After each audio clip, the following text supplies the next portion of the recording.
of the 4th of Shvat, Dalet Shvat, marks the Hilula of a really great rabbi who I believe we've spoken about on various occasions before. His name was Rabbi Ezra Abadi Shayo, Zeche Tzadik Libracha, one of the great rabbis of his time. He was born in English year 1870 and passed away, to be precise, on January the 24th in English year 1939. He was approximately 69 years of age at the time of passing. He was a great rabbi.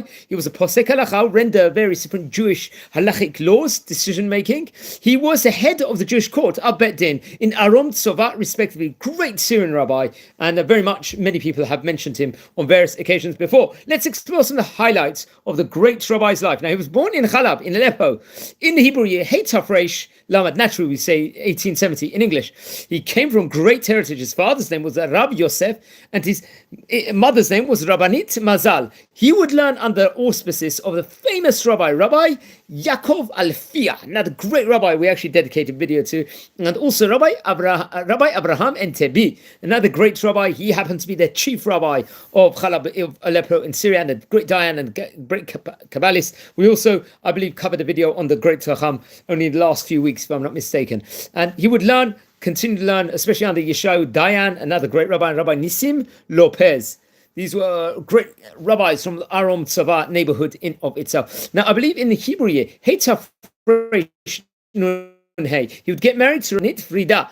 She, I think, happened to be a relation of the great Rabbi Yeshayahu Dayan, if I'm not mistaken.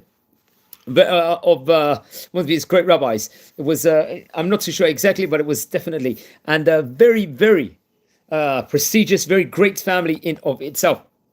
And remember, we've mentioned about various of the great rabbis from Syria. Rabbi Yeshai Dayan was one of the great rabbis of his time. I believe she was actually his daughter, if I'm not mistaken. He became famous throughout Aram Tzova as time went on. He was a great Kabbalist and really granted, let's just say, a huge, huge reputation as an expert Dayan at that point in time, educator in Torah, and he was appointed in the Hey Tafresh Nun Chet year, in of itself Hebrew year, as the head of the Jewish court in a great Bet Din of Chalab in Aleppo. He would be, along with various different great rabbis, sit inside the Bet Din with it, including Rabbi Moshe Ezra Mizrahi and Rabbi Ezra Chamvi Chabaz, another great rabbi. They were among the, let's just say, the great cluster of great rabbis in of itself. He would garner many great Talmidim, Chachamim in of itself, and in Syria at that point in time, there was a great Torah for flourishing in general. Many people learned from him the various different methods of learning the Talmud with great, let's just say, in of itself, deep study on subject matter, accuracy in Talmudic text. There was a focus on various different commentators, on Rashi and the Tosfot, and really, really high level learning. It's actually interesting. He was actually nicknamed, had a great nickname in Aram Tzova, but Rabbanan. Very, very high, incredible compliment.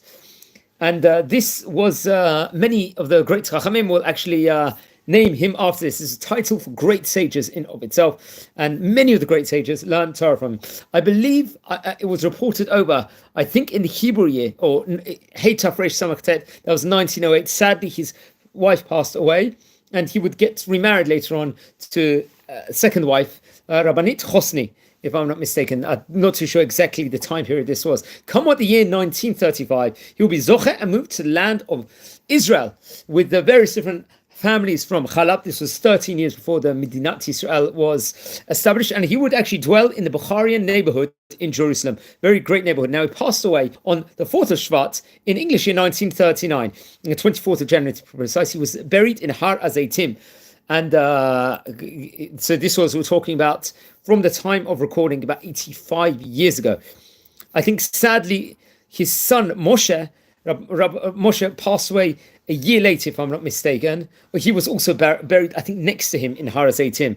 And one of the great rabbis from Porat Yosef was his son, Rabbi Yosef Shayo, another great rabbi. And he actually left a great descendant, Rabbi Ezra Shayo, who happened to be also one of the heads of Yeshivat Porat Yosef. I believe in 1972, his writings was published through his son in the book Sharei Ezra, and was published, I think, republished again in the year 2002 by Nino Rachamim Shayo. Very great. Now let's look at some of the great students he had, including Rabbi Salim Zafrani, who happened to be the Rosh Yeshiva of Degel Torah, which we mentioned about before, and Moshe Tawil, another great rabbi who we dedicated a video to, I think 2.5 years ago, and Rabbi Shaul Matlov Abadi, another great rabbi who's spoken about, a great Dayan of Aleppo. Wishing you all a great day, Shabbat Shalom, and take care, and subscribe to the channel, everyone.